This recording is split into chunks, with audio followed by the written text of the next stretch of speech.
ဆိုရင်2 ampere အလုပ်လုပ်တယ်ဟုတ်နော်ပြီးရင်switch 1က off ထားမယ်ဒါကပုံတင်ဖို့နော်ဒါကအမျိုးသားဒီမှာအမျိုးသားတစ်ခုနဲ့တစ်ခုမ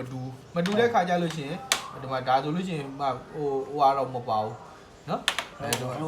ဒီမှာကြီးဒီမှာဆိုလို့ရှိရင်ဒီမှာဘယ်လောက် current ဆိုတဲ့ဟာကိုပါတယ်တွေ့လားနော်ဒါဆို3 ampere ဒီအလုပ်လုပ်တယ်နော်အကုန်လုံး on ထားမယ်ဆိုရင်3 ampere အလုပ်လုပ်မယ်လို့ပြောတာဟုတ်နော်ဒီကောင်ဆိုလို့ရှိရင်ဘာလဲဆိုရင်ဘယ်လောက်ထိရလဲဆိုရင်6 ampere ထိရ6 ampere ဆိုလို့ရှိရင် motor ရဲ့ size ကလောလောအလုံးကြီးဖြစ်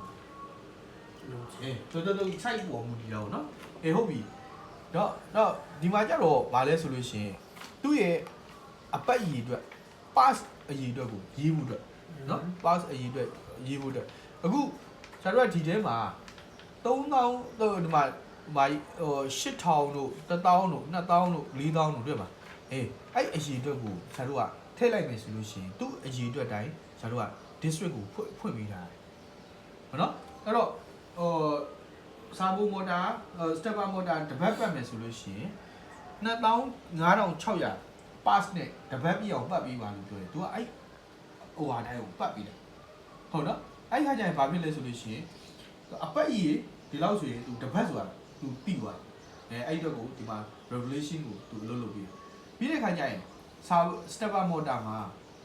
နော် bipolar နဲ့ဒီမှာဆိုလို့ရှိရင်ဒီမှာ A+